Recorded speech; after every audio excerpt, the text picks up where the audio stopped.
தேவனுக்கே மகிமை உண்டாவதாக. அன்பை பற்றி பேச போகிறேன். தயவு செஞ்சு யாரும் சங்கடப்படாதீங்க. பேசக்கூடிய வார்த்தைகளை கொஞ்சம் கவனமாக கேளுங்க. கேட்டுட்டு ஏதாவது உங்களுக்கு பிடிக்காத காரியங்கள் இருந்ததுன்னா ஃபோன் நம்பர் இருக்குல்ல, கூப்பிட்டு திட்டிடுங்க. வருத்தப்பட்டுறாதீங்க, சரிங்களா? வசனத்தில் இருந்து நான் பேசுகிறேன். நான் என்னோடய சொந்த கருத்துக்களை முன்வைக்கலை. வசனம் என்ன சொல்லுதோ அதை நான் சொல்லணும்னு தோணுச்சு, அதை சொல்கிறேன், அவ்வளோதான். வேற ஒன்றும் இல்லை. அன்பை பற்றி நிறையா பேசணும் அப்படின்னு சொல்லிட்டு நான் நிறைய வசனங்கள் எடுத்து வச்சுருந்தேன். அதெல்லாம் இப்போ பேசுகிறதுக்கு இந்த வீடியோ பதிவு யாரும் பார்க்கக்கூட மாட்டாங்க, அப்படியே தள்ளி விட்டு போயிடுவாங்க. அதனால் சுருக்கமான காரியங்களை மட்டும் நான் சொல்லணும்னு ஆசைப்பட்றேன். என்னென்னு கேட்டிங்க அப்படின்னா, நமக்கு முன்னுதாரணமாக வாழ்ந்து காட்டிட்டு போன ஒரு பரிசுத்தமான ஒரு மனுஷன், அதாவது பரிசுத்த பவுல்னு கூட சொல்லலாம். அவர் அவருடைய எல்லா பாடுகள்லையும் உபத்திரவங்கள்லையும் அன்பை மட்டுமே முன் வச்சிருக்கிறார். அது உண்மையான ஒரு விஷயமா இருக்குது. என் மனசில் அது பட்டுச்சு, ஆழமாக பட்டுச்சு. அதனால் அதை நான் கொஞ்சம் பேசணும் அப்படின்ட்டு ரொம்ப ஆசையோடு நான் சொல்கிறேன், சரிங்களா? 1 கொரிந்தியர் 13ஆம் அதிகாரத்தில் முதலிருந்து படிக்கிறேன் பாருங்கள். நான் மனுஷர் பாஷைகளையும் தூதர் பாஷைகளையும் பேசினாலும் அன்பு எனக்கு இராவிட்டால் சத்தமிடுகிற வெண்கலம் போலவும் ஓசையிடுகிற கைத்தாளம் போலவும் இருப்பேன். மனுஷர் பாஷையும் பேசுகிறாராம், தூதர் பாஷைகளையும் கூட நான் பேச என்னால் முடியும். ஆனாலும் அன்பு எனக்குள்ளே இல்லைன்னா சத்தமிடுகிற வெண்கலத்தை போலவும் ஓசையிடுகிற கைத்தாளத்தை போலவும் நான் இருப்பேன் அப்படின்னு தன்னைய அப்படி தாழ்த்துறார். அடுத்த 2வது வசனம் சொல்கிறார், நான் தீர்க்க தரிசன வரத்தை உடையவனாக இருந்து சகல ரகசியங்களையும் சகல அறிவையும் அறிந்தாலும் மலைகளை பெயர்க்கத்தக்கதாக சகல விசுவாசம் உள்ளவனாக இருந்தாலும் அன்பு எனக்கு இராவிட்டால் நான் ஒன்றுமில்லை. மலைகளை பெயர்க்கத்தக்க விசுவாசமே அவருக்குள்ளே இருந்தாலும் கூட அன்புங்கிற ஒன்று இல்லைன்னா அது எல்லாம் ஒன்றுமே இல்லை அப்படிங்கிறார். பார்த்துங்க, அன்புக்கு எவ்வளோ முக்கியத்துவம் கொடுக்குறாருன்னு பாருங்கள். எனக்கு உண்டான யாவற்றையும் நான் அன்னதானம் பண்ணினாலும் என் சரீரத்தை சுட்டரிக்கப்படுவதற்கு கொடுத்தாலும் அன்பு எனக்கு இராவிட்டால் எனக்கு பிரயோஜனம் ஒன்றுமில்லை. இந்த வசனம் 3வது வசனம் 13:3. அதாவது, எனக்குண்டான யாவற்றையும் நான் அன்னதானம் பண்ணினாலும் என் சரீரத்தை சுட்டரிக்கப்படுவதற்கு கொடுத்தாலும் அன்பு எனக்கு இராவிட்டால் எனக்கு பிரயோஜனம் ஒன்றுமில்லை. புரிஞ்சுங்களா? அதாவது, நான் கடவுள் மேலே ரொம்ப பயத்தோடு இருக்கிறேன், நான் செத்தால் அவருக்காக தான் சாவேன் அப்படின்னு சொல்லிட்டு சில சூழ்நிலைகளில் கடவுளுக்காக நம்ம உயிர்த்தியாகமே பண்ணக்கூடிய ஒரு சூழ்நிலை வந்தாலும் கூட அன்பில்லாமல் அப்படி ஒரு சூழ்நிலையில் நம்ம ஜீவன் போகக்கூடிய ஒரு சூழ்நிலையில் சம்பவித்தாலும் கூட கடவுள் நம்ம ஜீவனை ஏற்றுக்க மாட்டாராம். அன்பில்லாமல் நான் ஜீவனையே கொடுத்தாலும் அந்த ஜீவன் அவருக்கு வேண்டாங்கிற மாதிரி இந்த வசனம் சொல்லுதுங்க. நம்ம உண்மையிலேயே அன்பு மற்றவங்கக்கிட்ட காட்டணுமா? அன்புங்கிறது என்ன அப்படிங்கிறத அவர் அன்பால் எல்லாத்தையுமே சாதிச்சுட்டு போனார் இல்லையா? கடைசி வரைக்கும் அன்புங்கிற ஒரே ஒரு விஷயத்தை மையமாக வச்சு அவர் கடைசி சொட்டு ரத்தம் வரைக்கும் நமக்காக கொடுத்து வாழ்த்து காட்டிட்டு போயிட்டார். அன்புன்னா இப்படித்தான் இருக்கணும் அப்படின்ட்டு. அதுக்கு உதாரணமாக தான் இவர் சொல்கிறார், பவுல், சரிங்களா? அப்போது நம்ம ஜீவனையுமே கொடுத்தாலும் அன்பில்லாத ஜீவனை அவர் ஏற்றுக்கிறது இல்லை அப்படிங்கிறத இந்த வசனம் நமக்கு புரிய செய்து பார்த்துக்குங்க. 4வது வசனம், அன்பு நீடிய சாந்தமும் தயவும் உள்ளது, அன்புக்கு பொறாமை இல்லை, அன்பு தன்னை புகழாது, இருமாப்பாயிராது, அயோக்கியமானதை செய்யாது, தற்பொழிவை நாடாது, சினமடையாது, தீங்கு நினையாது. எந்த சூழ்நிலையிலையும் சினமடையாது அப்படிங்கிற மாதிரி இந்த வசனம் சொல்லுது. தீங்கு நினைக்காது, தற்பொழிவை நாடாது, அன்பு ஒரு காலும் ஒழியாது அப்படிங்கிறத இந்த அன்புங்கிற விஷயம் கடைசியாக முடியுது. இப்போ அன்புன்னு கடைசி வரைக்கும் சொல்லுது. அப்போ நியாயப்பிரமாணம் அன்பு நியாயப்பிரமாணத்தின் நிறைவேறுதலாக இருக்குது. இப்போ நியாயப்பிரமாணத்தை ஒரு மனுஷன் நிறைவேற்றக்கூடிய ஒரு இடத்துல இருக்கிறான்னா அந்த மனுஷங்கிட்ட என்ன இருக்கணும்? அன்பு இருக்கணும். அன்பு இல்லாமல் நான் கோவப்பட்டுகிட்டே இருந்தேன்னா எனக்குள்ள அன்பு நிற்குமா? இல்லை என்கிட்ட அன்பு இருக்குன்னு நான் மற்றவங்ககிட்ட காட்ட முடியுமா? கண்டிப்பாக முடியாது. இப்போது அன்பு யாருக்கிட்ட காட்டணும், எப்படி காட்டணும், இதெல்லாம் யாரும் சொல்லித்தரணுங்கிற அவசியம் கிடையாது. இப்போது உன்னிடத்தில் நீ அன்பு கூறுவது போல் பிறனிடத்திலும் அன்பு கூறுவாயாக அப்படின்னு சொல்லிட்டு இந்த 10 கட்டளைகள் ஒன்றா இருக்குது இல்லையா? அப்போது உன்னிடத்தில் நீ அன்பு கூறுவது போல் அப்படிங்கும்போது என்கிட்டயே நான் எப்படி அன்பை காட்ட முடியும்? எனக்கு பசிச்சா நான் போய் சாப்பிட்டுக்கிறேன், இது ஒன்றும் பெரிய விஷயம் இல்லை. எனக்கு ஏதாவது சோர்வாக இருந்துச்சுன்னா போய் தூங்க போயிடுறேன், சுறுசுறுப்பாக இருந்தால் வேலைக்கு போகிறேன், காசு இருந்தால் சந்தோஷமாக இருக்கிறேன், காசு இல்லைன்னா சோகமாக இருக்கிறேன். இதுக்கு பேர் அன்பு இல்லையே.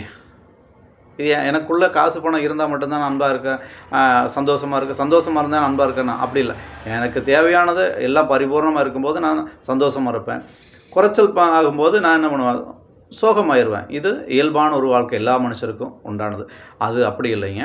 அன்பு அப்படிங்கிறது என் மனைவி பிள்ளைகிட்ட உன்னிடத்தில் எப்படின்னா என்கிட்ட இருக்கக்கூடிய என்னுடைய மனைவி என்னுடைய பிள்ளைகள் அப்படிங்கும்போது அது என்னோட தானே. ஏன்னா ஆதியாகமத்திலே சொல்லியிருக்கார் இல்லையா, இருவரும் ஒரே சரீரமாக இருப்பார். அப்போது அதாவது புருஷனானவன் என்ன பண்ணுறான், தகப்பனையும் தாயையும் விட்டு தன் மனைவியோடு இசைந்திருப்பான், இருவரும் ஒரே சரீரமாக இருப்பார்கள். அப்போது இருவரும் ஒரே சரீரம் அப்படிங்கும்போது உன்னிடத்தில் நீ அன்பு கூறுவது போல, உனக்காக வரக்கூடிய உன் மனைவி கிட்டே நீ அன்பு கூறுறது மாதிரி உன் பிள்ளைகிட்டையும் அன்பு காட்டுற. அதே மாதிரி உன்னை பெற்றவங்ககிட்டையும் நீ அன்பு காட்டணும் அப்படிங்கிறது தான் சொல்லப்படுது. இப்போது நான் வந்து என் பிள்ளைக்கு முன்னாடி என் பெற்றவங்ககிட்ட நான் அன்பாக நடந்துக்கும் போது, அப்போ நாளைக்கு என் பிள்ளைங்க வந்து என்கிட்டே அன்பு காட்டுவாங்க. இதுதான் உண்மை. நான் என் பெற்றவங்களை எப்படி நடத்துறனோ அதே மாதிரி தான் என் பிள்ளைங்க நாளைக்கு வயசான நேரத்தில் என்னையும் நடத்துவாங்க. இது யாரும் சொல்லிக் கொடுக்கணுங்கிறதில்ல, நம்மளை பார்த்து அவங்க கற்றுக்குவாங்க, அவ்வளோதான். இப்போது அந்த அன்புங்கிறத எப்படியெல்லாம் கடவுள் வச்சுருக்காரு பாரு, ஜாயின் பண்ணி வச்சுருக்காரு பாருங்க. இப்போ நான் எப்படி என்னை பெற்றவங்ககிட்ட நான் எப்படி அன்பு காட்டுறனோ அதே போல் தான் நாளைக்கு என் பிள்ளைக்கு என்கிட்ட அன்பு காட்டுவாங்க. இதுதான் உண்மையான ஒரு விஷயம். இது எந்த ஒரு மாற்று கருத்தும் கிடையாது. என் மனைவி கிட்ட நான் எப்படி அன்பாக நடந்துக்கிறேனோ அதே மாதிரி தான் நாளைக்கு எனக்கு ஒரு பையன் தானே, அந்த பையனும் வந்து அவனுடைய மனைவிகிட்டே அவன் அப்படி தான் அன்பை காட்டுவான். அது எங்கிட்ட தான் கற்றுக்கிறான். இது எங்கேயும் வெளியில் போய் கற்றுக்கிற அவசியம் கிடையாது. இப்போ இந்த அன்புங்கிறது ஒரு குடும்பத்திலேருந்து தான் உருவாகுது. யாருக்கிட்டேயும் நம்ம போய் படிக்கணுங்கிற அவசியம் கிடையாதுங்க. இது நமக்குள்ள ரத்தத்திலேருந்து வரணும்.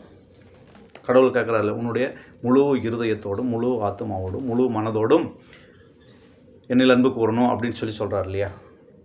இப்போது இந்த அன்பை பற்றி பேசுகிறதுக்கு முன்னாடி என்னென்னா, இந்த ஞானஸ்தானம் எடுத்தவங்க நிறைய பேர் இந்த அன்புங்கிற விஷயத்துக்கு கட்டுப்பட்டு வாழ்கிறதில்ல. இது எனக்கு ரொம்ப மனசுக்கு வருத்தமாக இருக்கும். நிறைய பேர் அதாவது ஞானஸ்தானம் எடுத்துகிட்டு அன்னை பாஷையெல்லாம் பேசக்கூடிய ஆட்கள்லாம் இருக்கிறாங்க. கேட்டால் நான் அபிஷேகம் பெற்றிருக்கேன், என்கிட்ட பரிசுத்த ஆவியினுடைய வரம் இருக்குது அப்படின்னுலாம் சொல்கிறவங்களுக்கும் நான் பார்த்துருக்குறேன், பேசியிருக்கிறேன். ஆனால் என்ன தான் சொன்னாலும் அன்பை மட்டும் அவங்க வெளிப்படுத்த மாட்டேங்கிறாங்க. அன்புங்கிற ஒரு விஷயம் என்னன்னே தெரியாமல் வாழ்ந்துட்டு இருக்கிறாங்க. இது என்ன கிறிஸ்தவ வாழ்க்கை? இது வேஷம் போட்டு வாழக்கூடிய வாழ்க்கை இல்லையா? இந்த வேஷமான வாழ்க்கையை வாழ்ந்துட்டு நம்ம மோசம் போகிறது தான் மிச்சமே தவிர அதில் நமக்கு எந்த லாபமும் கிடையாது. அப்போது நம்ம மோசம் போகாமல் இருக்கணும் அப்படின்னா வசனம் என்ன சொல்லுதோ அதுக்கு கட்டுப்பட்டு வாழணும். இப்படியெல்லாம் ஞானஸ்தானத்தை எடுத்துகிட்டு நிறைய எப்படி சொல்கிறது, நாட்களை வீணாக்குறாங்க. அதாவது அவங்களுடைய ஆயுசு காலங்களை மொத்தம் வீணாக கழிச்சிட்ருக்குறாங்க. அதுதான் உண்மையான ஒரு விஷயமாக நான் பார்க்குறேன். அப்போது ஞானஸ்தானத்தை எடுத்துகிட்டு இப்போ என் பொண்ணு ஞானஸ்தானம் எடுத்து 1 வருஷம் ஆயிடுச்சு. இந்த 1 வருஷம் ஆனதுக்கு பிறகும் கூட அவளுக்குள்ளே எந்த மாற்றமும் இல்லை. எப்படி இருந்தாலும் அப்படி தான் இருக்குது. எனக்கு வருத்தமாக இருக்குது. நான் அடிக்கடி கேட்பேன், நீ ஞானஸ்தானம் எடுக்காமையே இருந்திருக்கலாமே அப்படின்னு கூட நான் அவட்ட சண்டை போடுவேன் அடிக்கடி. ஆனாலும் அன்பாக தான் சொல்லிகிட்ருக்கிறேன், இல்லை உனக்குள்ளே பரிசுத்த ஆவியானுடைய கிரியே இல்லாமல் நீ இந்த வேத புஸ்தகத்தை முழுசாக உன்னால் படித்து புரிஞ்சுக்க முடியாது அப்படின்னு சொல்லிட்டு நான் பேசிகிட்டு இருக்கேன். ஆனாலும் அது எனக்கு இன்னும் மனசுக்கு சமாதானம் இல்லாமல் தான் இருக்குது. ஆனால் நம்ம ஞானஸ்தானம் எடுக்கும்போதே நமக்கு பரிசுத்த ஆவியானவர் நம்முடைய நீங்கள் மீட்கப்படும் நாளுக்கென்று முத்திரையாக பெற்ற தேவனுடைய பரிசுத்த ஆவியானவரை துக்கப்படுத்தாதிருங்கள் வசனம் சொல்லுது. அப்போது நம்ம ஞானஸ்தானம் எடுக்கும்போதே நமக்காக தேவனுடைய ஆவியானவர் வந்து நமக்கு அந்த பரிசுத்தாவின் வரத்தை கொடுத்துருக்கிறாரா. அப்போ நம்ம அந்த ஆவிக்கு இடம் கொடுக்காமல் இருக்கிறோம். பரிசுத்த ஆவிக்கு இடம் கொடுக்காமல் நம்ம வாழ்க்கை வாழ்ந்துட்டுருக்குறோம். இது உண்மை. நீங்கள் வசனத்தை தேடி படிங்க, உங்களுக்கும் ஆவியானவர் உதவி செய்வார். அப்போ ஆவியானவர் நம்மக்கிட்ட வர்றதுக்கு என்ன தடையாக இருக்குது அதை முதல்ல கண்டுபிடிங்க.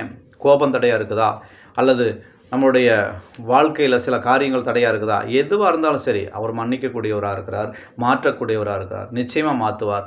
அப்போது பெற்றவங்ககிட்ட நம்ம வந்து கோவப்பட்டு பேசுனதுனால நம்ம நல்ல பிள்ளை ஆயிட முடியாது, கடவுளுக்கு நல்ல பிள்ளை ஆக முடியாது, நம்ம பிள்ளைகளுக்கு நம்ம நல்ல ஒரு தகப்பனாக இருந்துட முடியாது. அதே சமயத்தில் கடவுளுக்கும் நம்ம பாவிகளாக தான் வாழ்ந்துட்டுருக்குறோம். அப்படிப்பட்ட ஒரு வாழ்க்கை வேண்டாங்க, தயவு செஞ்சு. இன்னும் அந்த 1 யோவான் 4ஆம் அதிகாரம் 8வது வசனம் என்ன சொல்லுவாருங்க, 8, 9.